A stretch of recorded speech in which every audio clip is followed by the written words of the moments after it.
Engkaulah yang menjadi kekuatan Tuhan di dalam hidup kami.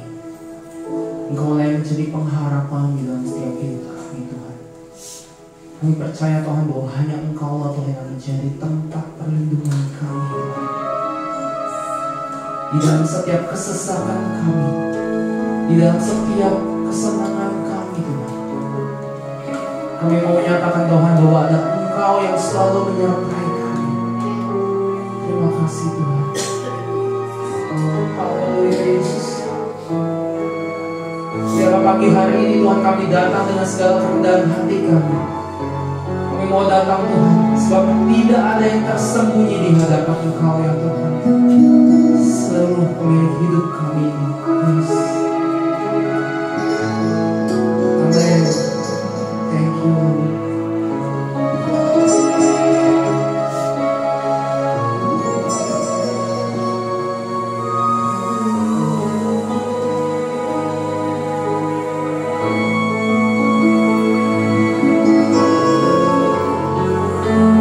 Mari hari ini kita boleh memuji Tuhan, kita boleh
pun tahu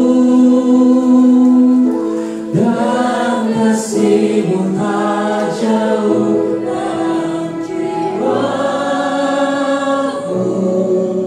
Di dalam kesesakan, di dalam kemenangan, ku tahu Engkau selalu bersama. Katakan sekali lagi dari hati kita yang paling dalam.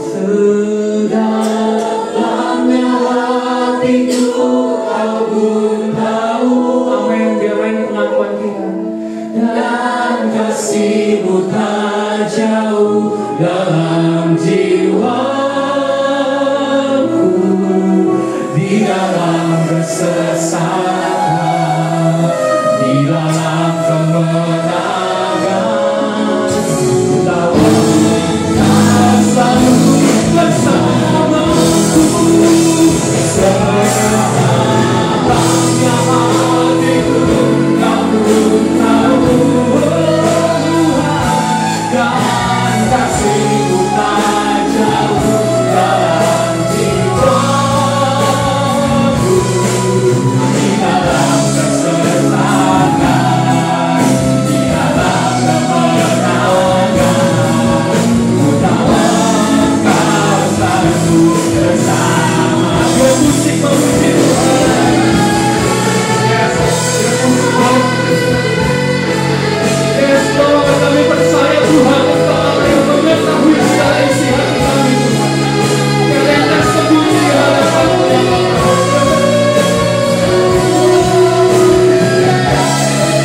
Yes, amin. Mari lanjut sama-sama sekali dikatakan, sedalam hati kami Kau pun tahu. Sedalamnya hatiku Kau pun tahu. Dan kasih-Mu tak jauh dalam jiwaku. Di dalam kesesakan, di dalam kemenangan, Engkau selalu bersamaku. Sedalamnya hatiku Kau pun tahu. Dan kasih-Mu tak jauh dalam jiwaku. Di dalam kesesakan, di dalam kemenangan, ku tahu Engkau selalu bersama. Di dalam kesesakan, di dalam kesesakan, di dalam kemenangan, ku tahu Engkau selalu bersama. Sekali lagi katakan, di dalam kesesakan, di dalam kemenangan, ku tahu Engkau selalu bersama.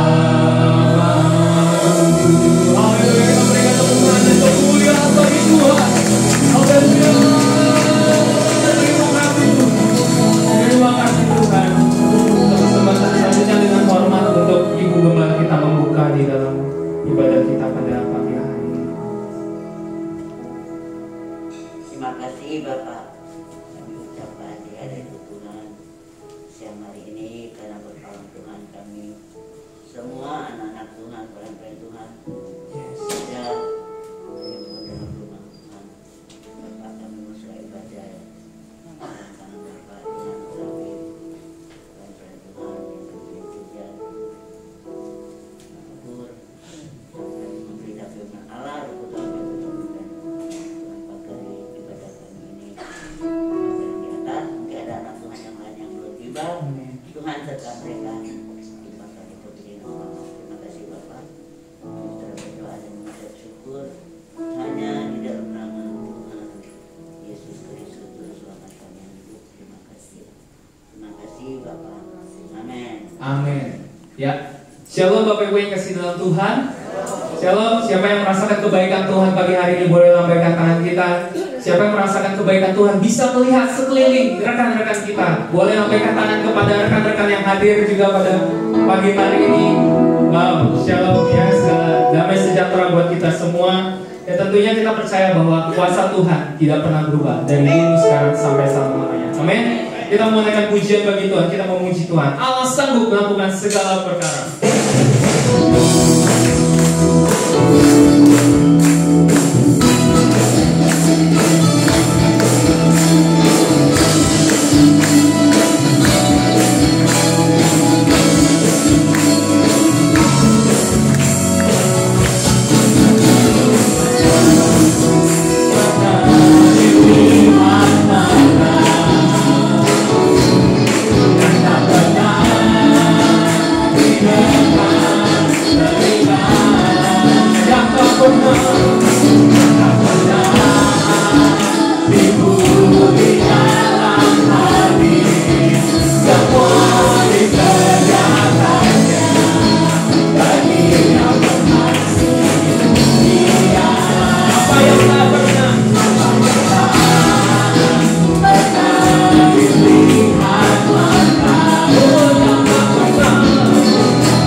Kita percaya bahwa Yesus luar biasa. Haleluya. Yesus luar biasa. Haleluya. Yesus luar biasa. Yesus luar biasa. Yesus luar. Sekali lagi. Yesus luar biasa. Haleluya. Yesus luar biasa. Haleluya. Yesus luar biasa. Yesus luar biasa. Haleluya. Amin. Haleluya. Amin. Puji Tuhan. Amin. Amin. Amin. Yesus luar biasa. Yesus luar biasa. Yesus luar biasa. Yesus luar biasa. Sekali lagi. Yesus luar biasa. Kita sudah, oh Yesus luar biasa. Yesus luar biasa. Yesus luar biasa. Amin. Haleluya. Amin. Puji Tuhan. Amin. Amin. Amin. Haleluya.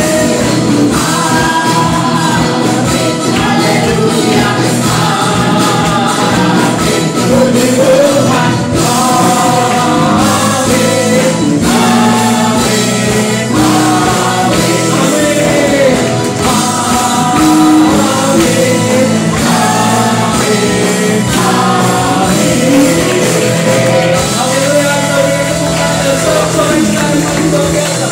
Buat Tuhan kita yang luar biasa. Haleluya. Silakan tutup Bapak Ibu yang kasih dalam Tuhan. Kita percaya bahwa kebaikan Tuhan tidak pernah berakhir di dalam setiap kehidupan kita. Sekalipun kita menghadapi masalah atau apapun, kita percaya bahwa kebaikan Tuhan boleh selalu ada dalam kehidupan kita. Kita menyatakan bahwa Engkau baik, ku nyanyikan kebaikan. Walaupun kita duduk, kita tetap semangat memuji Tuhan Bapak Ibu.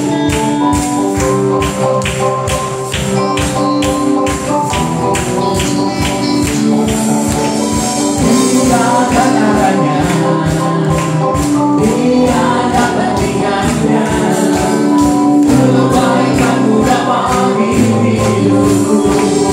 Mengubah segalanya, kasih yang ku terima.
berikan kepada kurungmu yang akan menaikkan pujian bagi Tuhan.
Pujian tadi menyatakan bahwa berjudul Diriku Tak Betah di Dalam Dunia.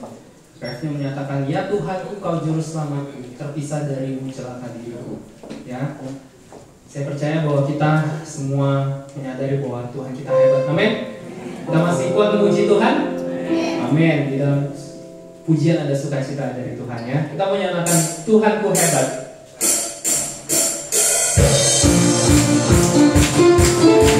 Tuhan yang hidup di dalam kita jauh lebih besar dari segala sesuatu, baik masalah kita, baik pergumulan kita, kekhawatiran kita. Kita percaya kita punya Tuhan yang hebat.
percaya lagi kepada Tuhan. Amin.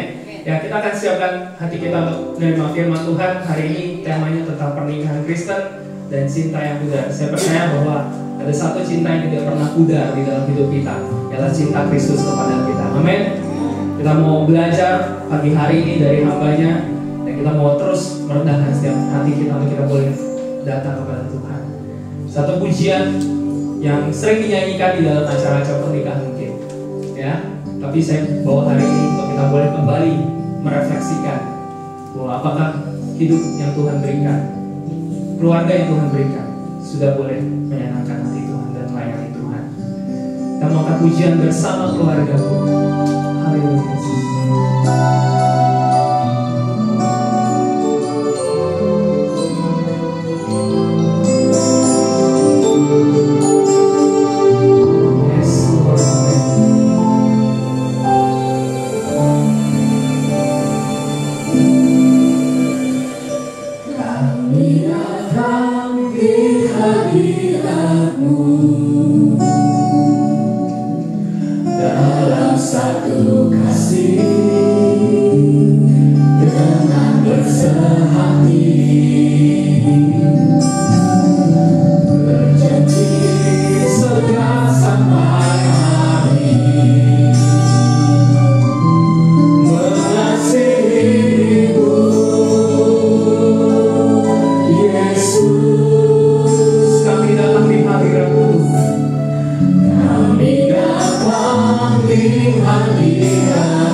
kasih Bapa.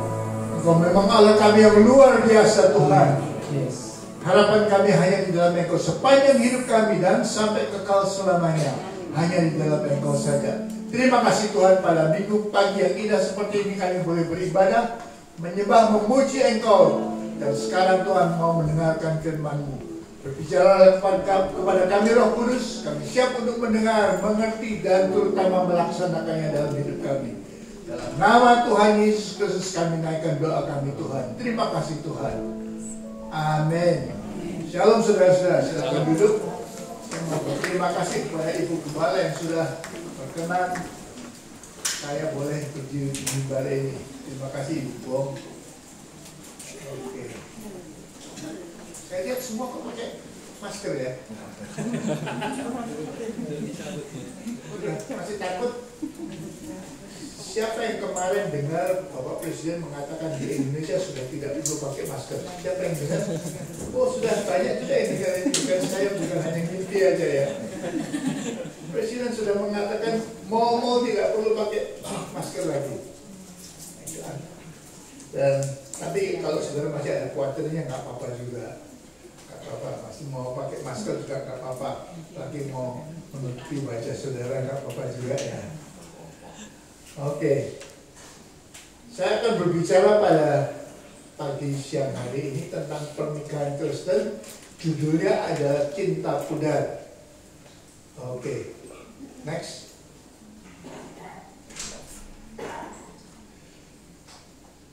Bila cinta telah pudar. Next.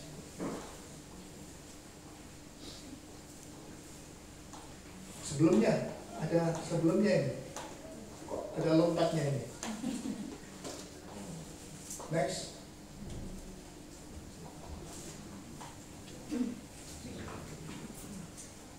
Ya. Nah, kalau dikatakan cinta pudar, cinta apa itu?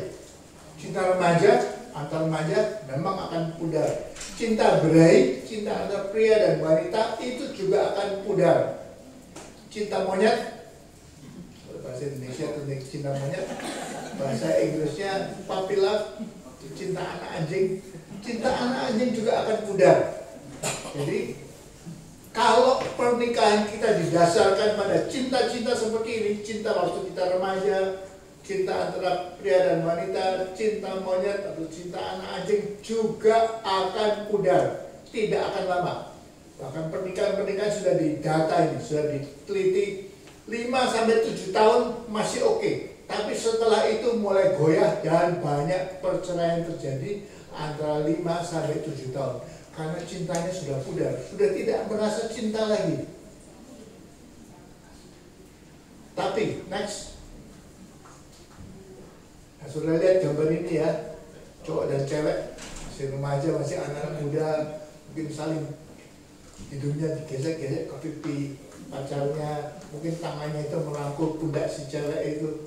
Senyum, dua-duanya senyum. Ini kelihatannya indah sekali. Dan ini dijadikan lagu-lagu ya, nyanyian-nyanyian itu banyak tentang cinta itu berdasarkan seperti ini. Cinta yang pudar, cinta yang tidak akan langgeng, tidak akan lama. Satu saat nanti akan jadi nol, habis.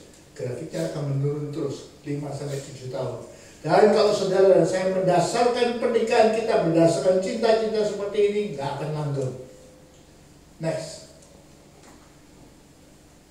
Ya, Alkitab mengajarkan kepada kita di dalam Lukas 10 ayat 30-37 tentang adanya suatu cinta yang lain. Cinta yang matang, cinta yang dewasa. Ini cerita yang sudah terkenal ya, tentang orang Samaria yang murah hati ya. Bagaimana orang Samaria dalam perjalanan Yerusalem ke Yeriko, dia lihat seorang yang celaka. Saya harus tolong dia. Dia mulai berbelas kasihan, saya harus tolong dia. Tapi waktu dia dekat-dekat, ya ini kok orang Yahudi memusuhi saya. Orang Yahudi memang melecehkan orang Samaria. Orang Samaria ini campuran blasteran antara orang Yahudi yang murni dan orang kafir, orang non-Yahudi. Masa saya tolong orang dari suku yang melecehkan suku saya? Tapi dia tetap lupakan itu, dia tetap tolong orang ini. Waktu dia deket-deket lagi, ih kok parah sekali ya, banyak darahnya ya. Saya harus merawat dia, mahal harganya ya, mahal juga ya harganya ya. Kalau saya tolong dia itu, kalau dia lihat kanan kiri, ya kok jalannya sepi ya. Sementara saya berlama-lama nolong orang ini, nanti jangan-jangan rampoknya itu atau penjahat-penjahatnya keluar dari pohon-pohonan saya akan ditonjokin. Jadi risiko juga untuk nolong orang ini ya.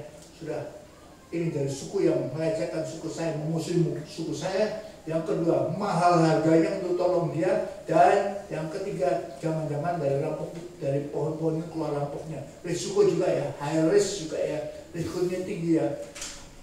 Lakukan enggak ya? Lakukan enggak ya? Tapi Yesus mengajarkan bahwa orang Samaria itu hitung harganya, sudah hitung harganya, mahal juga untuk tolong orang ini ya. Tapi dia tetap mau tolong orang ini. Dengan tulus dia mau berkorban banyak. Dan itu dilakukan bukan dengan wah asik, saya akan tolong orang celaka, saya akan tolong orang celaka. Tidak ada rasa asik-asiknya itu. Tapi saya harus tolong dia, saya akan tolong dia sampai tuntas. Dia turun dari keledainya, ambil anggurnya, bersihkan luka-lukanya. Setelah bersih, kasih minyak, dibalut, ambil luka yang lain, bersihkan lukanya, kasih minyak, dibalut luka yang lain sampai semuanya sudah selesai, semua lukanya sudah diobati. Kemudian orang itu dinaikkan ke atas keledai tunggangannya. Dia yang naik keledai tunggangannya karena dia seorang businessman ya, dalam perjalanan dari Yerusalem ke Yeriko, tapi dia relakan itu. Dia naikkan orang itu di atas keledai tunggangannya, pegangin terus itu. Jalan sampai ke, nah pada waktu itu belum ada rumah sakit seperti kita ya. Kalau sekarang gampang ya, silakan suster aja, udah goodbye, lupakan. Tapi waktu itu dia ada rumah sakit seperti kita sekarang. Jadi dia harus cari rumah penginapan, bayar harganya, lalu temani si orang yang sakit itu. Kalau tengah malam atau malam-malam dia itu mulai merintih kesakitan, mungkin buka perbannya, ganti perbannya yang baru. Kalau dia merintih lapar ya, si orang Samaria harus keluar cari makan, kemudian suapin orang yang celaka ini. Tidurnya malam itu mungkin nggak lelap ya, tapi pagi-pagi waktu dia bangun, dia tahu dia harus cepat-cepat melakukan perjalanan bisnisnya. Tapi orang ini untungnya sudah melewati masa kritisnya. Tapi dia datang kepada pemilik penginapan, berapa harganya? Ongkosnya berapa? Dia bayar itu. Ini uang ini. Nanti beberapa hari lagi saya akan lewat sini, kasih sama saya bonnya, kekurangan saya akan lunasi. Saya akan bayar harganya. Dia membayar dengan tenaganya, dengan waktunya, dengan segala perbuatannya dan dengan uangnya. Dan itu dilakukan dengan kepala dingin. Motornya adalah kehendak, I will do it. Aku berkehendak supaya orang ini selamat dari celakaan itu. Aku akan tolong dia dengan kehendaknya, bukan dengan emosi begitu ya. Kalau pacaran pada waktu remaja atau cinta berlari itu masih banyak emosinya, tapi ini tidak. Dia melakukan tindakan cinta yang luar biasa itu, yang matang. Dan ini hanya bisa dilakukan oleh seorang yang dewasa dalam iman, bukan dewasa umur ya, tapi dewasa dalam iman. Dia akan mau melakukannya dengan kepala dingin. Dia tahu, saya harus berkorban besar ini, tapi dia lakukan itu. Motornya adalah kehendak. Dan ini Yesus katakan, kamu berbuat demikian juga. Ini yang diperintahkan, cinta seperti ini, bukan cinta emosi, cinta berai, cinta remaja, cinta monyet, bukan seperti itu, tapi cinta yang matang, yang dewasa ini, yang diperintahkan untuk kita lakukan. Next, kita lihat gambarnya, saya ambil dari Siloam, rumah sakit Siloam, di tembok itu ada saya foto. Ini gambaran orang yang celaka itu dengan si orang Samaria yang pegangin. Entah berjalan berapa kilometer ini ya, lu cari rumah penginapan, bukan rumah sakit. Dinaikkan di atas keledai tunggangannya sendiri. Oke, next. Nah, ada seorang tanya, suatu saat saya sering waktu sering waktu kita sebelum pandemi ya, sering mengadakan retret di puncak begitu. Suatu saat saya bicara di retret, setelah selesai saya tanya siapa yang mau tanya. Ada orang tanya, Pak, gimana punya pernikahan yang bahagia? Apa landasannya? Prinsipnya apa? Prinsipnya apa? Saya mengatakan, ini prinsipnya sederhana aja. Tidak perlu pergi ke Amerika, belajar di sana 4 tahun, buku baca buku yang tebal-tebal. Tidak perlu. Prinsipnya sederhana aja. Dan bisa diambil atau diterima saat ini. Waktu itu di retret ya. Pertama, tambah banyak suami istri mau melakukan tindakan kasih, tambah bahagia pernikahan mereka. Tangan kanan saya ini suami, tangan kiri ini istri. Tambah banyak dalam hubungan mereka sebagai suami istri. Suami melakukan tindakan kasih kecil aja, istri membahas dengan tindakan kasih. Suami melakukan tindakan kasih lagi, istri membahas dengan tindakan kasih lagi. Kecil-kecil aja, tapi tambah lama tambah tinggi. Kualitas pernikahan mereka tambah lama tambah meningkat, tambah lama tambah bahagia dengan melakukan tindakan-tindakan kasih. Bukan hanya ngomong I love you, ngomong perlu juga ya, tapi tindakan, lakukan tindakan-tindakan kasih. Nanti kita akan kasih banyak, saya akan kasih banyak contohnya ya. Tambah banyak melakukan tindakan kasih, tambah bahagia. Next. Tidak melakukan tindakan kasih menyebabkan stagnasi, macet, mandek, dan mulai menurunnya kebahagiaan mereka. Walaupun mereka sudah rasanya cukup bahagia, tapi stop, mulai saat itu stop, tidak lagi melakukan tindakan kasih. Stop, macet, mandek, dan mulai merosot. Walaupun sedikit ya, tapi mulai merosot. Next. Nah, tapi tambah banyak mereka melakukan tindakan-tindakan kebencian, merosotnya akan cepat sekali. Satu tempelan aja merosot, tonjok. Suami lagi nonton, istri lewat di belakangnya, di sofa gitu ya. Kepala suami dijikat gitu, begitu. Merosotnya cepat sekali. Itu tindakan kebencian. Tambah banyak, tambah cepat merosotnya. Kualitasnya tadi rasanya bahagia, kita ini bahagia, tapi dengan tindakan-tindakan kebencian, maki-maki, bego lu, bodoh lu, perempuan sialan, laki sialan, itu akan membuat merosot kualitas pernikahan mereka. Ini kebencian. Jadi mau punya pernikahan bahagia itu nomor 1 aja lakukan.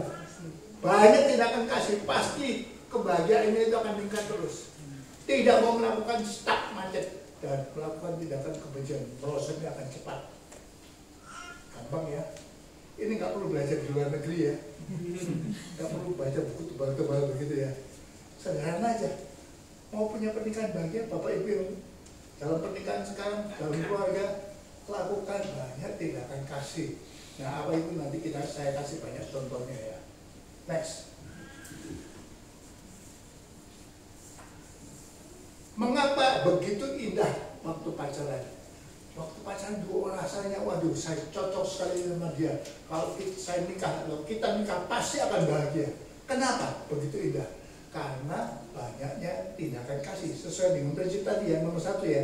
Banyak melakukan tindakan kasih, hubungannya jadi indah. Cowoknya saya tinggalnya di Jakarta Barat ya, Taman Mulia Ilir. Bicaranya misalkan tinggalnya di Bekasi, jauh ya. Bekasi Barat untungnya, bukan Bekasi Timur, lebih jauh lagi. Besok pagi kamu ke kampus jam berapa? Ya, besok pagi sebelum kuliah jam 8 itu ada rapat senat. Kamu kan tahu saya anggota senat. Jam 6 saya sudah harus berangkat. Tunggu. Jangan pergi sendiri ya. Jam 4, 2 jam sebelumnya dari Jakarta Barat menjadi ke Bekasi naik motor begitu ya. Jalan-jalan pagi-pagi gitu sampai rumah cewek jam 6. Aku diantar ke kampus. Nanti malam pulang jam berapa? Ya, nanti malam habis kuliah masih ada laboratorium. Bisa-bisa saya baru pulang jam 8 ini. Oh, tunggu. Nggak aman bagi cewek 9 pulang tengah malam. Jam 6 sudah berangkat begitu, sampai di kampus jam 8 udah parkir motornya, duduk di atas motornya, baca koran begitu sambil tunggu ceweknya. Jam 8 ceweknya keluar dari kampus, diantar pulang ke rumah. Aus ya, mau Coca-Cola atau teh botol, atau nanti suruh beliin apa, orange. Gimana hubungan mereka? Hubungan mereka luar biasa. Karena apa? Banyaknya tindakan kasih. 2 jam, sekali lewat itu 2 jam. Antar ke kampus, pulang dari kampus, ngobrol-ngobrol, pulangnya jam 12 malam gitu ya. Si cowok pulang balik lagi ke Jakarta Barat 2 jam lagi, jam 2 pagi, baru sampai rumah. Kenapa mau melakukan ini? Ya, ini banyak tindakan kasih. Makanya hubungannya, wah, kalau saya nikah sama dia pasti bahagia kita. Kita akan punya pernikahan bahagia. Begitu yakinnya mereka, kita pasti akan bahagia kalau nikah. Karena banyak tindakan kasih. Berlomba-lomba, cowoknya mau melakukan begitu, walaupun 2 jam naik motor di jalan-jalan yang kota Jakarta ini, mau melakukan itu. Tindakan kasih. Next. Mengapa kebahagiaan mulai pudar setelah hubungan itu diberkati dalam pernikahan? Justru diberkati dalam pernikahan, dinikahkan dalam gereja. Kok pernikahannya langsung merosot, kualitasnya merosot begitu? Salah siapa ya? Salah Pak Pendeta kurang doa kali ya? Atau jemaat waktu diminta untuk mendoakan gitu, gak tulus mereka itu. Banyak yang mengumpat waktu mendoakan itu. Jangan-jangan jemaatnya yang banyak gak benar ya waktu mendoakan kita, waktu kita dinikahkan. Bukan karena orang lain, tapi sesuai dengan prinsip tadi nomor 1 itu ya. Kenapa kebahagiaan mulai pudar setelah hubungan diberkati dalam pernikahan? Karena pola pikir mereka segera berubah menjadi salah. Gak usah gitu-gituan lagi ya. Dulu waktu pacaran 2 jam itu mau. 2 jam berangkat, 2 jam pulang mau. Tapi sekarang sudah nikah, gak usah gitu-gituan lagi. Kita toh sudah nikah. Jadi emosi semula secara wajar menjadi pudar. Dan ini saya dalam penelitian itu 5-7 tahun. Banyak perceraian itu terjadi tahun ke-5 sampai antara tahun ke-5 sama tahun ke-7 pernikahan mereka itu. Banyak terjadi perceraian. Kenapa? Karena tidak mau lagi melakukan tindakan cinta. Gak mau. Besok pagi anak-anak ke sekolah harus bawa roti. Saya lupa tadi. Mungkin tukang rotinya nggak lewat atau saya nggak dengar. Tapi tolong beliin roti ya. Ini dalam konteks itu. Bakery-nya, Holland Bakery-nya cuma 10 menit jalannya. Suaminya jawabnya apa? Oga males capek tolong please. Istrinya ngeles gitu ya. Please tolong beli ini. Anak-anak besok tidak mau suruh bawa nasi, nggak mau. Malu mereka mau yang beli roti, bawa roti. Please tolong beli ini ya, roti ya. Oga males kalau kamu mau kau pergi sendiri sono. Capek ini. Dulu waktu pacaran 2 jam ya, mau ya.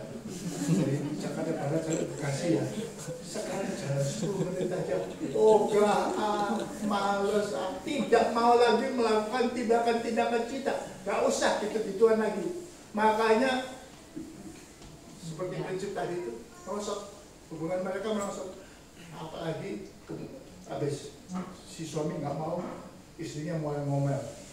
Sialan, dulu janjinya cinta, ngomongnya cinta, bohong semua. Suaminya dengan itu malah jengkel, itu tindakan kebencian, tambah merosot lagi ya,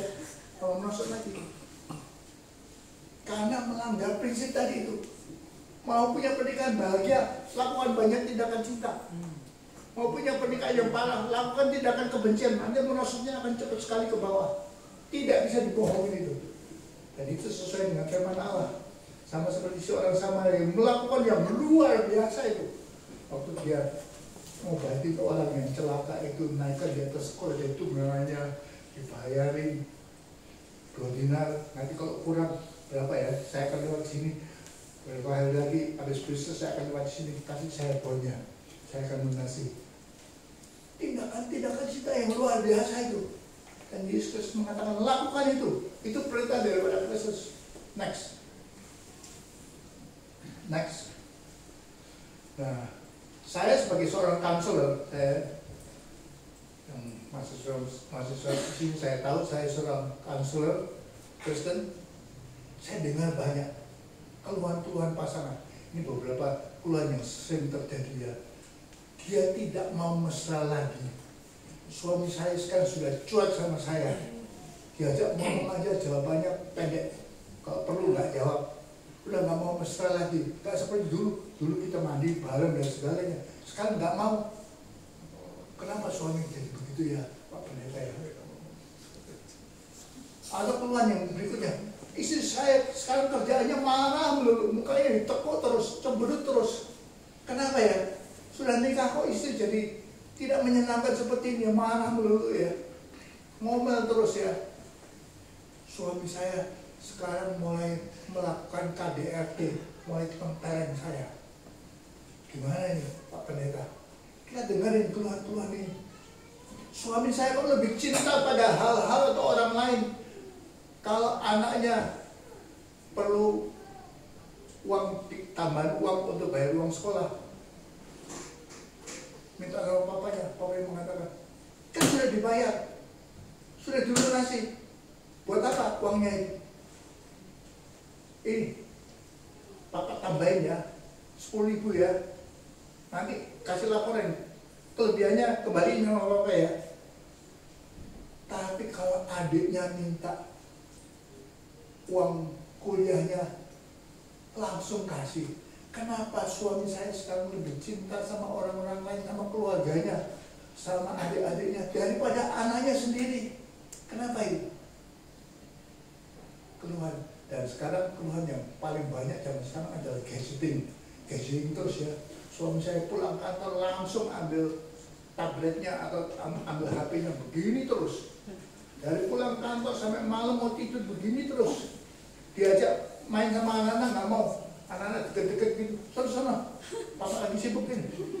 Jangan deket-deket. Kenapa ya? Ini keluhan-keluhan yang kita sering dengar pada zaman ini ya, sekarang ini ya. Next. Nah, ngomel mulu ya. Sudah lihat tangan saya ya. Ini bu ya. Bisa ngomong bu gitu ya. Bu ya, jangan terjadi ini terjadi. Nah, memang ini gambar lebih orang bule ya. Orang Indonesia lakinya yang galak ya. Tapi orang bule itu, cewek itu bisa galak sekali, bisa marah-marah, bisa suami harus tutup telinga, sudah pengen kabur begitu tetap diomelin terus. Bu, ini dilakukan, itu melanggar nomor 3 tadi ya. Tindakan-tindakan kebencian ya, tambah banyak ya, tambah kualitasnya pernikahan tambah parah ini. Hindari ini. Makanya saya nanti ada gambar-gambar dengan bu atau y. Y itu yang bagus ya. Kalau y lakukan, tapi yang bu hindari. Hindari ngomel mulu ini ya. Next. KDRT itu dia hindari ya. Nah kembali, kalau di orang bule itu bisa ceweknya lebih galak itu ya. Ceweknya ambil figura gitu, pukul di kepala suaminya sampai robek gitu lukisannya. Bisa. KDRT pasti akan bu. Atau gambar kanan bawah itu suami yang tonjokin istrinya, bu, itu bu yang besar. Atau gambar kiri bawah itu suami yang ngancem dengan goloknya, tangan istrinya dipegang di meja itu. Awas ya, jari-jari bisa putusin. Berani lagi, jari-jari bisa putusin. Nah, kalau ada setan lewat gimana? Jatuh pok gitu. Jadi istrinya putus nanti. Sungguh diancam seperti itu ya. Bu, tidak boleh ada dalam pernikahan Kristen ini KDRT ini. Untungnya di negara kita Indonesia sudah ada undang-undang anti untuk melawan, jangan sampai ada KDRT ini masuk penjara. Seorang anggota jemaat saya mengeluh karena suaminya tempelengin dia. Dia lapor ke polisi, suaminya masuk penjara 6 bulan karena KDRT itu masuk 6 bulan karena tempeleng istrinya itu. Dan memang ini tidak dikehendaki oleh Tuhan. Kita tempeleng istri, kita tonjokin istri, kita cubitin, kita citakin. Tidak boleh.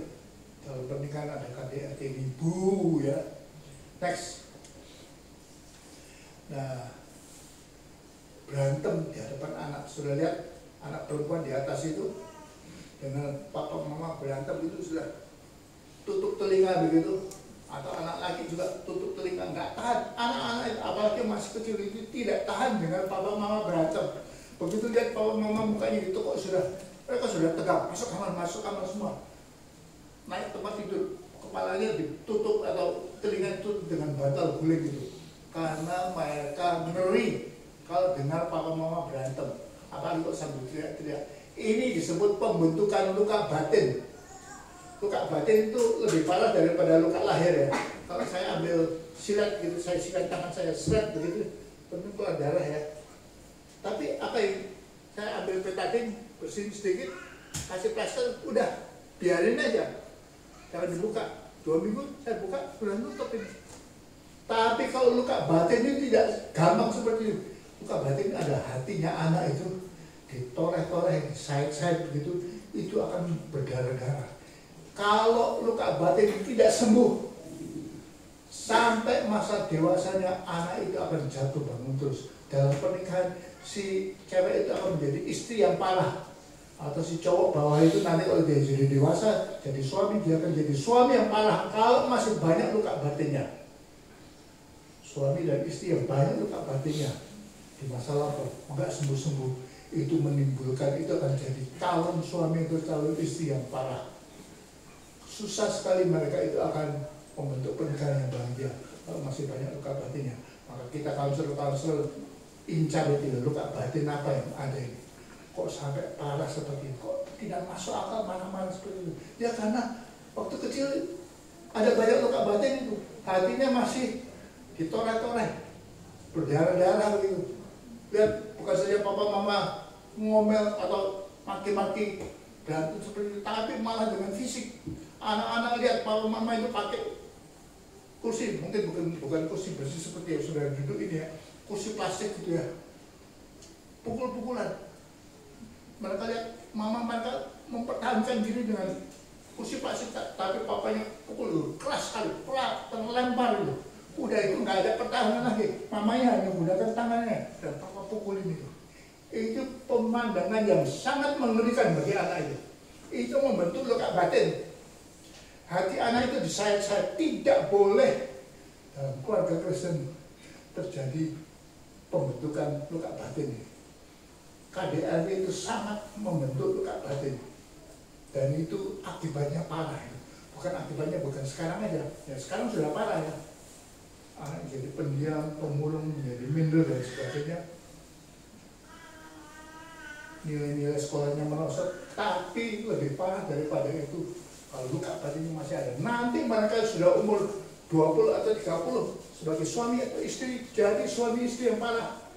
Kalau luka batin belum disembuhkan, dan seperti saya ceritakan tadi, menyembuhkan luka batin itu susah.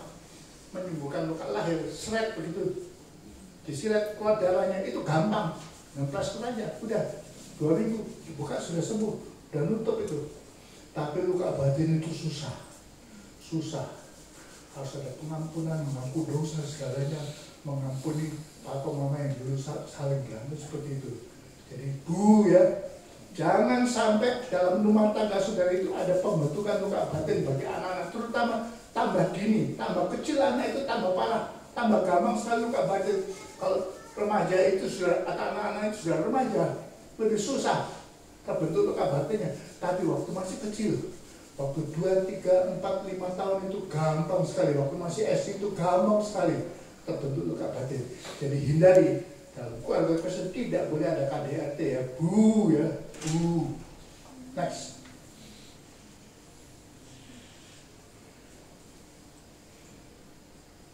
Nah, sudah lihat ini, suami istri tidur di satu kamar, tidur di satu ranjang juga, tapi ada jamahan nggak? Ada touching nggak? Ada sentuhan nggak? Nggak ada. Itu di tengahnya itu ada garis demarkasi ya. Mungkin di tengahnya kasih guling gitu ya. Pokoknya tidak boleh lewat guling ini ya. Kalau lewat guling ini kita berhak pukul ya. Jadi kalau suaminya tengah malam itu bangun gitu, dia lihat pahanya istrinya itu ada di atas gulingnya. Wah, ini kesempatan, pukul aja sekeras-kerasnya, pak, begitu. Habis kamu lewat garis demarkasi, ini antara suami istri tidak boleh tidur seperti ini ya. Loh, pendeta kok ngajarin tidur? Ya, kayak ngajarin tidur pada pagi hari. Jangan sampai itu terjadi. Mau punya pernikahan yang bahagia, jangan tidurnya seperti ini. Walaupun di satu tempat tidur, satu kamar, satu rumah, tapi tidak ada hubungan ini. Next. Nah, mestinya apa? Tidur yang apa? Ya, seperti ini. Berarti namanya spooning. Spooning dari kata spoon. Spoon itu kan sendok ya. Berarti itu gambar sendok kanan atas itu ya. Kalau numpuk kan seperti itu ya. Nah, sama seperti itu. Suami istri kalau tidur spooning. Itu yang sudah sini sudah nikah. Terapkan ini ya. Spooning. Kalau tidur spooning. Kata Pak Yonatan, kata Pak Yuri tadi pagi khotbah, kita harus sendok seperti sendok kalau tidur spooning. Dan itu sudah diteliti oleh ilmuwan, diteliti keuntungannya ini. Kita lihat itu ya, jauh gitu ya. Lower blood pressure, tekanan darahnya itu turun, jadi tidak tetap tinggi. Suami istri yang tidurnya spooning seperti ini, di dalam diri mereka tekanan darahnya itu turun. Jadi itu bahaya. Yang kedua, releases feel good hormone oxytocin. Pada waktu mereka spooning seperti itu, masing-masing dalam tubuh mereka mengeluarkan hormon namanya oxytocin. Hormon oxytocin itu hormon yang menyebabkan kita merasa tenang, damai, sejahtera, enak, nyaman. Itu dikeluarkan di dalam si istri yang dipeluk oleh suaminya atau si suami yang memeluk istrinya. Oxytocin. Bagus ini. Makanya, ya. Lower stress and anxiety, menurunkan stres dan kecemasan. Kalau sebelum tidur ada masalah di kantor, ada masalah atau di rumah ada masalah dengan keluarga, tidurnya spooning seperti ini. Nanti si istri akan stresnya turun dan kecemasannya turun. Si suami yang peluk istrinya juga akan seperti itu, stresnya turun dan kecemasannya turun. Yang keempat, improves memory function, fungsi ingatan mereka itu meningkat. Nah, ini yang diteliti, sudah diteliti nih, keuntungan daripada spooning itu, cara tidur seperti ini ya, seperti sendok ini ya, ini yang Y. Tapi saya dapatkan ada beberapa keuntungan lain. Next, spooning itu ada keuntungan lain. Yang kelima, increase communication, meningkatkan komunikasi antara suami istri. Sudah lihat? Mulutnya sang suami sama kupingnya istri itu berapa sentimeter? Gak ada sejengkal ya. Lihat ini, mulutnya sang suami dan kupingnya sang istri gak ada sejengkal ya. Sehingga kalau suami bisik-bisik aja istri sudah dengar jelas ya. Ya bisik-bisik aja sudah dengar. Jadi komunikasi akan meningkat antara mereka. Mereka lebih banyak ngobrolnya dan komunikasi yang meningkat itu Y ya. Komunikasi meningkat itu Y. Bagus ya. Yang keenam, increase sex, meningkatkan seks juga. Sudah lihat? Saling dempetan seperti itu, saling jamah. Tangannya suami ngapain ini? Tangan suami, sudah lihat ngapain ini? Anggur ya. Bisa elus-elus ya. Bisa nakal ya. Bisa cubit-cubit juga ya. Bisa korek-korek juga ya. Kalau itu terjadi, apa yang terjadi? Gairah seks antara mereka akan meningkat karena spooning itu. Suatu saat dalam menetra juga di puncak setelah saya kasih ceramah gitu, ada seorang bapak dari belakang minta angkat tangan. Ini kesempatan tanya jawab. Kenapa Pak? Pak Yo, saya sama istri saya udah gak sekamar. Loh, kenapa gak sekamar? Ya, istri saya tidurnya sama anak-anak perempuan, saya tidurnya di kamarnya anak-anak lagi. Loh, kenapa begitu? Sudah lama, sudah berapa lama seperti itu? Udah 2 tahun Pak Yonatan. Lah, 2 tahun suami istri tidurnya sudah nggak di dalam kamar mereka, udah nggak seranjang tapi di kamar yang berbeda. Ada seksnya nggak? Masih ada seksnya nggak antar mereka? Udah berapa lama nggak hubungan seks? Mungkin sudah setengah tahun. Kalau sudah pisah kamar seperti itu, setahun ada 2 kali hubungan seks, ya sudah bagus. Kenapa? Karena gengsi. Kalau suami tiba-tiba bisik ya, nanti malam kita ke kamar ya. Istri jawabnya apa? Gak usah ya, karena aneh-aneh ya. Kamu diajak tidur sekamar. Tapi kalau misalkan mau, ya nanti malam istrinya mau ya, sudah setengah tahun untuk hubungan seks ya, mau istrinya. Anak-anak sudah dewasa, sudah gede-gede, remaja gitu, pada ketawa nggak? Kenapa ya papa mama nggak tidur sama kita malam ini? Ada apa ya? Eng gitu ya. Ada apa ya? Mereka mau ngapain ya?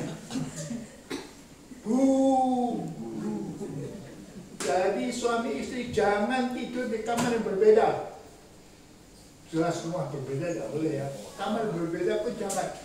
Tempat tidur pun satu, seperti gambar itu, sepuning, dan lakukan sepuning. Suami atau sebaliknya, suami yang menghadap ke sini, istrinya yang peluk suaminya dari belakang, itu nggak apa-apa, sepuning juga itu. Dan itu hubungan seks akan meningkat. Terus gimana Pak? Ya Bapak sama Ibu harus tinggal lagi di satu kamar. Kalau nggak nanti kemungkinan caranya tinggi. Kalau anak-anak sudah gede, gimana? Suami istri sudah nggak ada gairah, nanti godaan jadi gampang sekali. Suami lihat sekretaris di kantor, asik ya kalau saya sama dia ya. Udah bosan sama suami sama istri ya, udah nggak pernah tidur bareng lagi ya, udah ada hubungan seks lagi. Tapi kalau, saya tantang suami yang tanya kira-kira itu, bagaimana kalau mulai hari ini Bapak Ibu mendengarkan khotbah saya waktu itu ya, kira-kira gitu ya. Ayo, spooning, bukan saja kembali ke kamar bersama di tempat tidur yang bersama, tapi tidurnya spooning seperti itu. Nanti akan meningkat seksnya. Tadinya sudah setahun sekali atau 2 kali aja hubungan seksnya, nanti sebulan bisa sekali, nanti sebulan bisa 2 kali, nanti seminggu bisa sekali, 4 kali sebulan, nanti seminggu bisa 2 kali. Dan itu yang wajar. Hubungan seks 2 kali seminggu antara suami istri yang mungkin sudah 20 tahun nikah, 30 tahun nikah, nggak apa-apa itu. Dan itu terjadi karena spooning. Jadi spooning ini ya, jangan dihindari, jangan diparahkan hubungan seks. Tambah lama tambah sedikit, itu parah, itu nggak baik. Dan yang ketujuh, keuntungan ketujuh adalah psychological health, kesehatan secara psikologis. Si istri mikirnya apa? Suami saya masih butuh saya ya, suami saya masih menikmati saya ya, saya masih dihargai suami saya ternyata oke ya sebagai istri ya. Itu psychological health, kesehatan secara psikologis. Suaminya juga mikirnya begitu. Sekarang istri saya masih mau sama saya ya, bahkan dia berani minta ya. Wah, saya masih berharga ini, saya seorang laki-laki masih dibutuhkan oleh perempuan. Itu kesehatan psikologisnya bagus. Saya berharga, tidak lagi minder. Kalau tadi sudah lama nggak hubungan seks, istri saya nggak sayang sama saya, sudah nggak butuh tubuh saya sudah jijik. Apalagi kalau ngomongnya subuh-subuh, udah jijik lihat kamu ini. Wah, itu parah, itu secara psikologis parah itu. Jangan sampai itu diucapkan. Tapi dengan spooning, hubungan seks meningkat, komunikasi meningkat, kesehatan psikologis akan meningkat juga. Jadi ini baik ya. Jadi ini ya saudara ya. Terapkan ya, yang suami istri ya, terapkan ya. Next.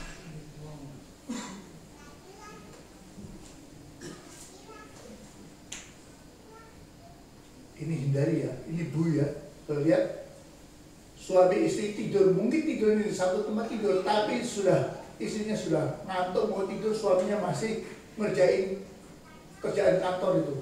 Banyak kerjaan saya harus selesai ini. Kamu tidur dulu. Suruh lihat istrinya gimana? Mau lihat suaminya nggak mau lihat dia. Mukanya gimana? Mukanya tekuk ya, asam ya. Mukanya suami saya nggak sayang sama saya. Suami saya setiap hari kerja, bawa pulang kerjaan kantor, udah nggak mau mesra lagi sama saya. Bu, cuekin aja. Bu, next. Nah ini juga no gadgets in bed. Lihat suami naik tempat tidur bukan saja bawa HP, bukan saja bawa tablet, tapi bahkan bawa komputernya itu. Masih asik dengan komputernya itu. Istrinya gimana? Mukanya gimana? Mau lihat suaminya? Nggak mau lihat suaminya. Mukanya apa? Mukanya asem. Tangannya gimana? Tangannya dilipat. Ini pada penolakan ya. Jangan dekat-dekat. Menolak ya, tangannya dilipat gitu ya.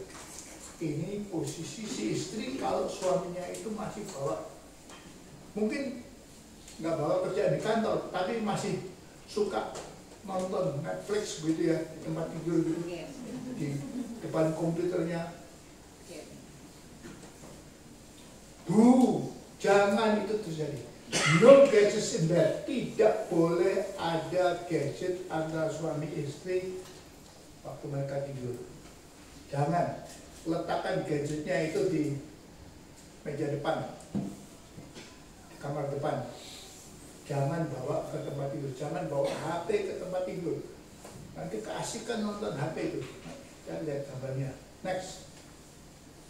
Nah, anak-anak juga kita biasakan larang gadgeting waktu mau makan. Sudah lihat ini cowok dan cewek itu dua-duanya bawa gadget, menikmati gadget.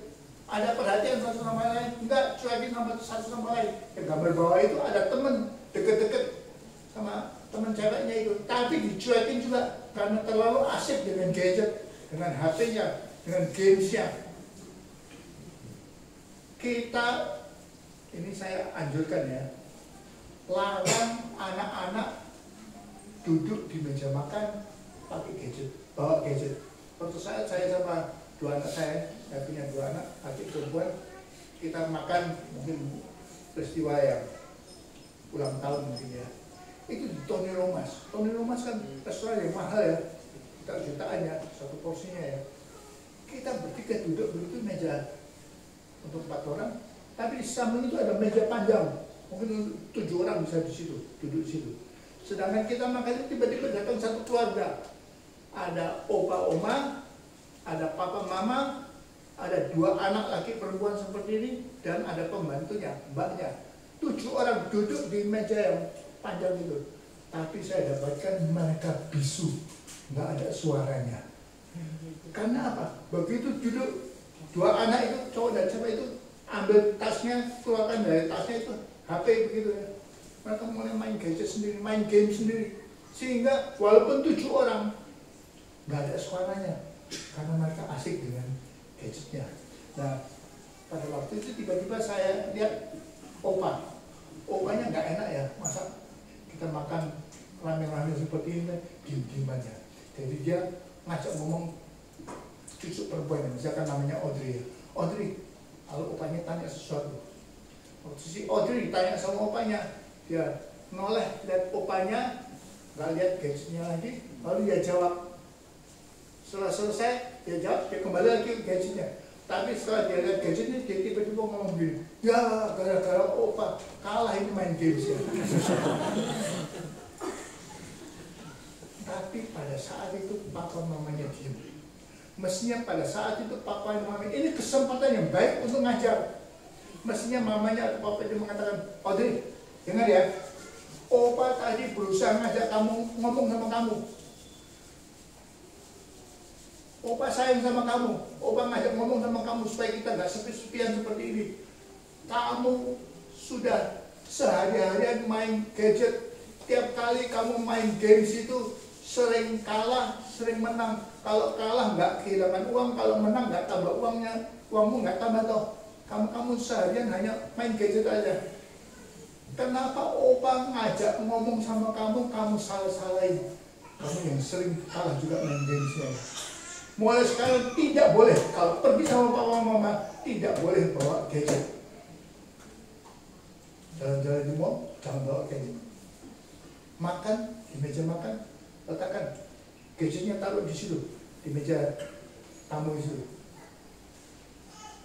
pulang gereja seperti ini nanti kita akan makan bersama ya dengan keluarga ya. Wah rame ya, kita cerita korbannya Pak Yonatan ya, rame begitu ya, kita cerita, kita katakan pendapat, dan itu baik.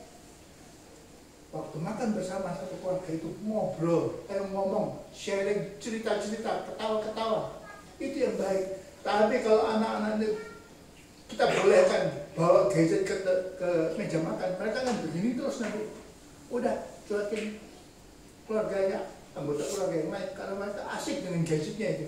Jadi usahakan dilarang. Saya anjurkan Anda larang gadgeting waktu makan. Pada waktu makan semua HP tangan di situ ya, di meja tamu itu. Nah, pada waktu tidur saya juga anjurkan Anda larang anak-anak bawa gadget ke tempat tidur. Misalkan jam 8 ya. Teng. Ayo anak-anak yang kecil ya, tidur. Besok mau sekolah ini, tidur. Letakkan gadget di situ. Mama akan liatin ya, papa liatin. Kamu tinggalin gadget di situ. Sehingga anak-anak jam 8 tidur ya untuk tidur. Mungkin anak-anak yang besar SMP jam 9 tidur ya untuk tidur, tidak bawa gadget. Kalau bawa gadget nanti mereka di tempat tidur main gadget terus. Kalau papa kadang-kadang datang, mama kadang-kadang datang lihat mereka tutupin dengan selimut, tapi di bawah selimut itu masih main gadget terus. Bisa sampai jam 1, jam 2 kalau filmnya itu menarik ya. Netflix itu ya, bisa sampai jam 1, jam 2 masih nonton terus. Besok paginya di sekolah gimana? Ngantuk, nggak bisa konsentrasi, pikirannya karena ngantuknya nggak bisa konsentrasi. Jadi saya anjurkan anak-anak kalau punya anak-anak masih di rumah gitu ya, anak-anak kecil seperti di gambar ataupun sudah SMP, jangan letakkan, mau tidur letakkan di situ semua HP-nya. Nah, karena kita kasih larangan seperti itu, papa mama juga harus kasih contoh. Papa mama menunjukkan sama anak-anak, papa mama mau tidur ini, letakkan HP-nya di depan. Ya gimana Pak Yonatan? Nanti kalau ada telepon gimana? Jangan diangkat. Kalau lewat jam 10 malam ada telepon, jangan diangkat. Biar orang yang telepon itu tahu bahwa nggak layak, nggak etis. Orang sudah jamnya tidur diteleponin. Gimana kalau ada darurat? Kalau keluarga darurat, oke. Kalau keluarga darurat kasih perjanjian begini. Oke, kalau ada hal darurat boleh telepon, tapi telepon sampai 3 kali ya, kring sampai 3 kali, baru saya angkat. Kalau sekali 2 kali saya tidak mau angkat. Dengan begitu keluarga ngerti ini. Kalau ada darurat, ada suatu kejadian atau suatu kecelakaan atau yang sakit begitu, kring, udah diemin. Kring, diemin, tidak akan diangkat. Kring, baru sang suaminya bangun dari tempat tidur, pergi ke depan, ambil HP-nya, baru jawab. Keluarga harus tahu bahwa saya tidak akan angkat HP setelah lewat jam 10 malam. Semua HP sudah di ruangan depan, tidak ada di dalam kamar tidur. Kalau darurat harus kring 3 kali, baru nanti diangkat. Susah nggak menerapkan ini? Susah nggak? Tapi harus ini. Kalau nggak nanti, ya itu anak-anak di tempat tidur pun main HP terus. Tidurnya jam 1, jam 2 nanti. Next. Nah, terlihat gambar kiri itu saya palang gitu ya. Suami istri jangan ada gadget di tempat tidur. Kalau lihat masih ada sentuhan nggak? Ya sentuhannya di sini ya, di tangan sini ya, sedikit ya sentuhan. Senyum-senyum nggak? Ya senyum-senyum. Tapi senyum-senyum kepada siapa itu? Mereka senyumnya sama siapa itu? Bukan antara mereka ngobrol gitu lalu senyum-senyum, bukan. Tapi senyumnya sama HP-nya ya.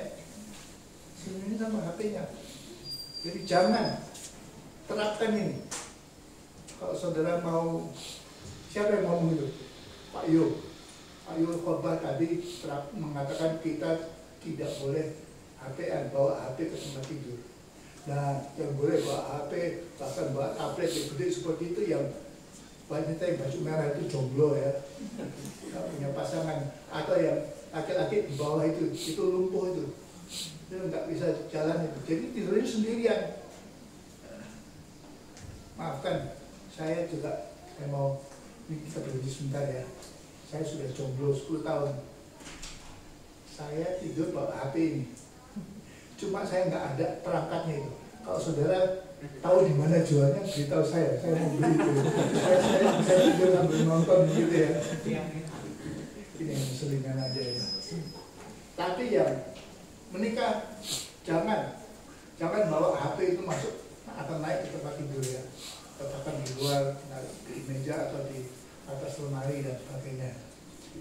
Jadi gadgeting di ranjang itu hanya bagi jomblo atau penyandang cacat dan laki-laki bawa dia lugu gitu ya. Next. Nah, kualitas pernikahan ini ditentukan adanya jamahan atau tidak, masih ada sentuhan atau tidak. Jadi kalau saudara mau, Pak Yonatan, saya ini bahagia nggak sih? Salah satu pertanyaan yang saya tanyakan adalah masih ada jamahan nggak? Masih ada sentuhan nggak? Kalau pengantin baru masih gampang. Sudah lihat gambar kiri atas itu masih pengantin baru, masih pakai pakaian pengantin baru, masih cium-ciuman dan sebagainya. Atau gambar atas itu, tengah atas itu masih jalan-jalan di pantai berduaan sambil bawa sepeda, kan ditarik sepedanya, tapi sudah lihat masih peluk-pelukannya. Nah, gambar bawah itu suami istri ini yang baik. Tapi kalau masih pengantin baru itu masih gampang. Sambil tiduran, sambil gelendotan, sambil bersandar itu nonton televisi, nonton Netflix itu gampang. Ini masih gampang. Pertanyaannya, next. Pertanyaannya, apakah nanti setelah itu seperti ini? Udah lulu gua cuek aja. Istrinya ada masalah, masih pikir masalah dalam keluarga itu sendiri, tapi suaminya sudah cuek, tidur aja, ngorok aja, peduli amat. Itu masalahnya dia. Jadi lulu gua itu masalahnya dia. Saya tahu di Jakarta ini bukan hanya lulu gua ya, kalau di Jawa memang ada lulu gua. Di sini malah ada sini sono ya. Sono keluar jam berapa nanti malam? Awas ya, jangan lupa ambil di laundry ya, pakaian kita ya. Kalau enggak, sono jangan pulang ya. Suami istri kok panggilannya sini sono gimana ya? Lebih parah dari lulu gua ya. Sini sono. Mestinya kan kita kata-kata romantis ya. Honey, love, schat kalau bahasa Belandanya, sayang. Mesti ngomong gitu kan. Itu yang dia itu. Jangan sini sono. Jangan lu gua, jangan kata-kata yang mesra. Honey, love, sayang, say. Gunakan kata-kata mesra. Next. Nah, ini pertanyaan lain adalah yang saya tanyakan, masih connect enggak? Sudah lihat suami istri yang muda itu kiri atas itu sudah 25 tahun nikah. Tapi kalau sudah lewat 20 tahun nikah, 25 tahun nikah, tapi maka duduknya masih lendotan seperti itu ya, masih saling sentuh begitu, nonton bersama begitu. Atau sebelah kanan itu, kalau lihat mereka bukan anak muda ya. Dari belakang ini kita tahu dari bentuk tubuhnya bukan anak muda lagi. Kira-kira umur berapa itu? Suaminya kira-kira umur berapa itu? 40, 50? Nikahnya sudah berapa tahun? 20, 25 tahun. Tapi kalau sudah nikah 20, 25 tahun, mereka itu jalan-jalan masih saling peluk, saling pegangan seperti itu. Itu yang itu masih connect itu yang bagus. Itu yang suatu saat saya, istri saya masih hidup ya. Kita sudah nikah belasan tahun, saya sudah lupa belasan tahun. Kita lagi berdua jalan-jalan di mall, berdua aja. Ya, ini banyak orang lain ya. Tapi kita berdua nggak ada anak-anak, hanya kita berdua. Tiba-tiba nggak sengaja tangan saya letakkan di pundak istri saya. Apa yang dilakukan istri saya? Dia pegang tangan saya dan ngomongnya begini, ya ini yang enak. Setelah mungkin 25 tahun lebih nikah, baru saya tahu tangan saya diletakkan di pundak istri saya, ya itu yang enak bagi istri saya. Saya baru tahu. Dan setelah tahu itu, saya sengaja, entah in the mood atau tidak in the mood, kalau jalan-jalan sama istri saya letakkan tangan saya di pundak istri saya, letakkan di pinggangnya, dan dia senang. Ya, lakukan itu. Itu tandanya masih connect itu. Antara suami istri masih connect.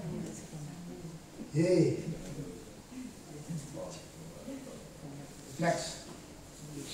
Nah, keintiman, kemesraan antara suami istri harus dipelihara terus. Harus usaha, ini usaha. A matter of will tadi ya. Cinta yang matang itu a matter of will. Dengan kehendak saya akan menjaga kemesraan dengan istri saya dan dengan suami saya. Lihat, suami ini semua sudah, pernikahannya sudah lebih dari 25 tahun ini. Jangan yang orang negro itu masih mau bermain seperti itu. Kanan atas itu, jalan-jalan suami istri masih gandengan. Bahkan kanan tengah itu masih gendong-gendongan seperti itu. Masih peluk-pelukan seperti itu. Kanan bawah itu. Itu yang itu yang baik. Intimasi, kemesraan harus dijaga. Walaupun saudara sekarang sudah rambutnya sudah putih, saya lihat banyak sini yang rambutnya sudah putih ya, mungkin lebih tua daripada saya. Tapi jaga kemesraan, keintiman antara suami istri. Lihat gambar kiri bawah itu, makan bersama, masih saling tatap muka, mau makan duaan. HP-nya ada di mana? Sudah lihat HP-nya ada di mana? Nggak ada HP-nya. Nggak ada HP-nya. Mereka konsentrasi waktu makan itu saling tatap muka. Walaupun jalan-jalan di mall begitu ya, makan di restoran di mall, duaan aja, saling tatap muka, saling ngomong, komunikasi. Dan itu yang baik, harus dijaga. Kemesraan itu harus dijaga, nggak datang otomatis. Cinta yang matang, tadi cinta yang dewasa itu perbuatan orang dewasa, itu harus dilakukan secara real, secara nyata, dan dengan kehendak will. Aku akan jaga kemesraan dengan istriku, dengan suamiku. Banyak sentuhan ya. Lihat tuh, peluk-pelukan begitu, gendong-gendongan, main-main ini. Tapi sentuhan, ini kemesraan, keintiman. Next. Nah, cinta emas dunia 50 tahun ya. Udah nikah 50 tahun. Itu cinta yang sudah teruji. Kalau lihat orang kulit hitam itu kiri atas udah 25 tahun nikahnya, masih mau peluk-pelukan seperti itu. Saudara masih banyak peluk-pelukannya enggak? Mestinya masih banyak di rumah ya. Kiri bawah 40 tahun nikah, sudah rambutnya sudah mulai putih, itu masih peluk-pelukan juga. Kanan bawah 50 tahun udah pernikahannya sudah usia emas ya. Lihat saudara, rambutnya sudah banyak botaknya, sudah putih, tapi masih gosok-gosok hidung, masih main-main seperti itu ya. Ini yang baik, ini yang ini harus dipertahankan. Dan jangan minta Tuhan jaga pernikahan kami, harus jaga sendiri. Caranya gimana? Dengan lakukan ini, lakukan tindakan-tindakan kasih. Yesus Kristus sudah perintahkan, lakukan. Kamu perbuat itu, kamu seperti orang Samaria. Lakukan banyak tindakan kasih antara suami istri sampai nanti saudara nikah emas pun dua-duanya rambutnya sudah putih begitu.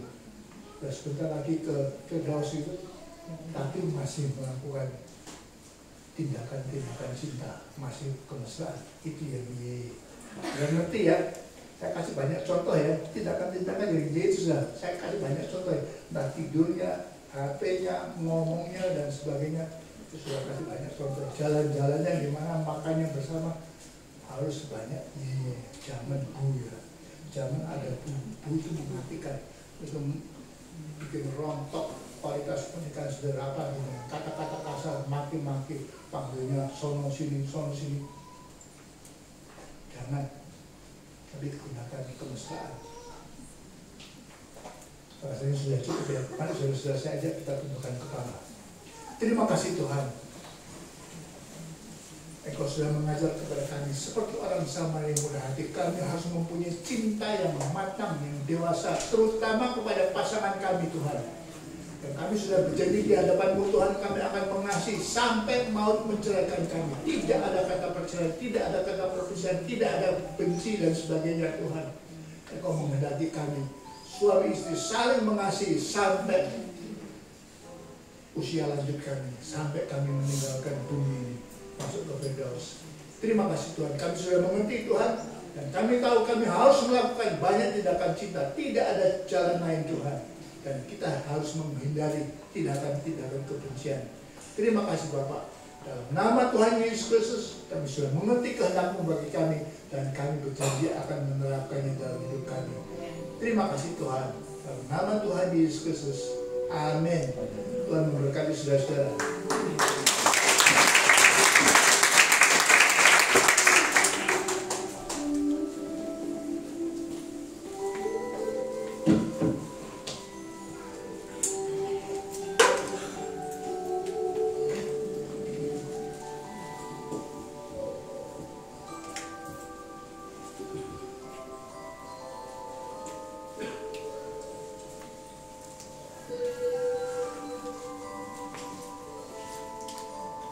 Ya, puji Tuhan. Terima kasih buat namanya Bapak Pendeta Jonathan kita yang sudah melayani firman Tuhan pada pagi ini. Terima kasih Pak. Ya, Bapak Ibu, terima kasih Tuhan. Ya, namanya Bapak Pendeta Jonathan ini adalah dosen saya juga ya, dulu di Seminari Beto. Ya, seperti tadi beliau katakan, beliau adalah seorang konselor, ya, seorang hamba Tuhan, seorang dosen juga ya. Nah, Bapak Ibu, kita diberkati ya pagi ini ya semua ya di Tuhan ya. Saya menangkap firman Tuhan pagi ini, bahwa firman Tuhan ini buat kita semua. Amin ya. Firman Tuhan tentang keluarga ini, saya sempat berpikir, bukan kita berpikir itu bukan buat saya, karena keluarga saya kan baik-baik saja, sedang tidak bermasalah. Mungkin kita cenderung berpikir, mungkin firman Tuhan buat keluarga untuk keluarga yang sedang bermasalah. Oh, tidak demikian ya. Tetapi firman Tuhan ini sangat baik ya tentang keluarga ini. Walaupun keluarga kita sedang baik, tentu kita akan mau lebih baik lagi. Sedang bermasalah, tentu kita ingin ada perbaikan dalam rumah tangga kita. Terima kasih buat namanya ya. Jadi ada tindakan kasih yang kita lakukan buat keluarga kita. Kita percaya ada pemulihan demi pemulihan buat keluarga kita, dan kita percaya ada kemenangan demi kemenangan. Tuhan berkati kita semua. Bapak Ibu, pagi ini saya umumkan beberapa hal. Yang pertama, untuk ibadah di Kebun Su ya, Bapak Ibu, ya, kita akan mengadakan acara family gathering ya pada tanggal 7 April, yaitu bertepatan dengan hari Jumat Agung ya. Nah Bapak Ibu, saya mengundang kita semua untuk ikut ya, hadir ya di dalam ibadah family gathering ini. Nah Bapak Ibu, kita nginap 1 malam di Kebun Su di Bogor. Lokasinya di bawah kaki Gunung Salak ya. Jadi untuk kontribusi peserta ya, untuk jemaat kita 200.000 per orang ya. Jadi kita sudah dengan 4 kali makan ya, ditambah dengan juga dapat 2 kali kopi.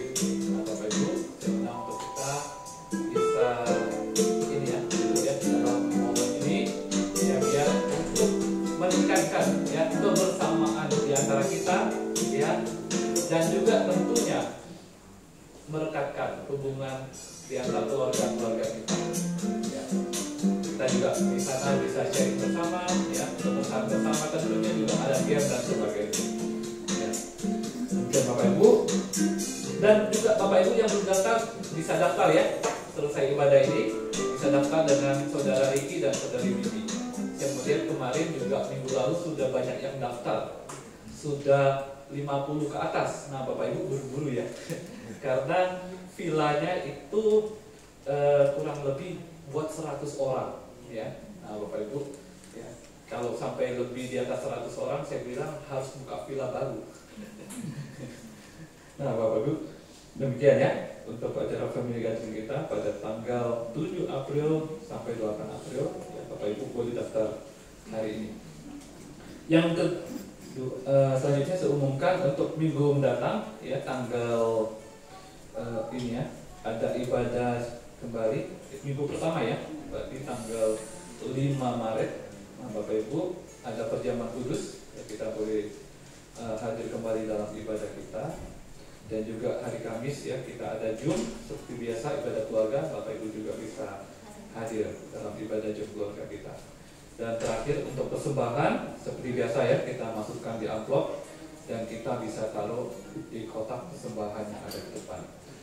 Demikian pengumuman saya pada hari ini. Dan Bapak Ibu juga ya, bagi kita habis ibadah ini juga ya, kita pengen foto-foto nanti bareng Pak Jonathan ya, silakan nanti kita foto-foto bareng habis ibadah ini. Ya, sekian itu pengumuman dari saya. Mari kita balik berdiri, kita akan akhiri ibadah kita pada pagi ini. Kita naikkan pujian doa Yabes.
sayang kepada Allah Bapa, bersyukur kudus menyertai kami semua mulai sekarang bahkan sampai selama-lamanya.